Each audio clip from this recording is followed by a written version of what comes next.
Welcome to Sweet Life Beat Life. We hope this video helps. You're starting the process now. On the source phone, open Google Photos and sign into the Google account that will hold backups. Make sure Wi-Fi is active and both phones are nearby so you can confirm prompts. Grant Photos permission to access storage and background data. Without this, the backup won't run.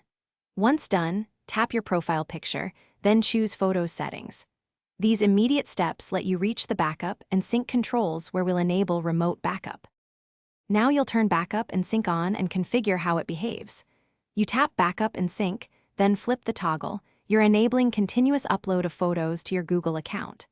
Make a conscious choice between Storage Saver and Original Quality. Storage Saver saves space, Original preserves full resolution.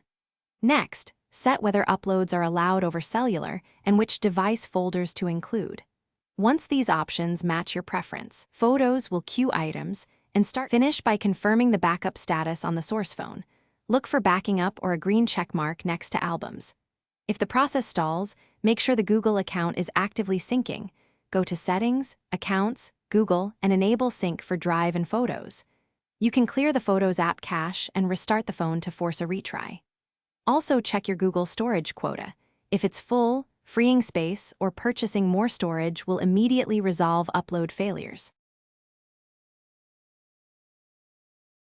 Thanks for watching.